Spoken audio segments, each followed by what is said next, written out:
Location காட்டும். So first இந்த location tracking பற்றி நான் கொஞ்சம் சொல்லிடுறேன். இதை பற்றி நான் டீட்டெயில் வீடியோ டெக்னிக்கலாக எப்படி ட்ராக் பண்ணுவாங்க, என்னென்ன கான்செப்ட் இருக்குது, சிடிஆர், ஐபிடிஆர், அப்புறம் டவர் ஐடினா என்ன, ஐஎம்ஏ வச்சு எப்படி ட்ராக் பண்ணுவாங்க, ஐஎம்எஸ்ஐனா என்ன, இது கொஞ்சம் டெக்னிக்கலாக நம்ம அதை நெக்ஸ்ட்டு வீடியோவில் பார்ப்போம்.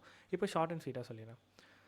ஸோ ஒரு ஐபி வச்சு ஒரு என்டையர் மொபைலை ட்ராக் பண்ண முடியுமான்னு கேட்டிங்கன்னா, இது வந்து ஒரு 50-50 ஆஃப் சான்சஸ் தான். ஃபர்ஸ்ட் நீங்கள் இருக்கிற எக்ஸாக்ட் லொக்கேஷன், அதாவது ஏ டைப் லொக்கேஷன் சொல்லுவாங்க. நீங்கள் போலீஸ் டிபார்ட்மெண்ட்லலாம் ஒர்க் பண்ணிங்கன்னா உங்களுக்கு தெரிஞ்சுக்கும். ஏ டைப் லொக்கேஷன் சொல்லுவாங்க.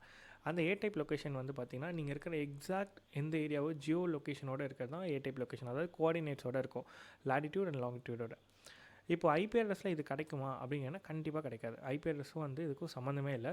ஐபி அட்ரஸ்னது உங்கள் டிவைஸ் இன்டர்நெட்டில் கனெக்ட் ஆன உடனே கொடுக்குற ஒரு அட்ரஸ் தான். அதாவது இன்டர்நெட் ப்ரோட்டோகால் அட்ரஸ்ன்னு சொல்லுவாங்க ஐபி அட்ரஸ். ஓகேவா? இது வந்து அப்போது தர ஒரு விஷயம் இது. அப்போது இந்த ஐபி அட்ரஸ் வச்சு எப்படி ட்ராக் பண்ணுறாங்க, மூவிலெலாம் சொல்கிறாங்களே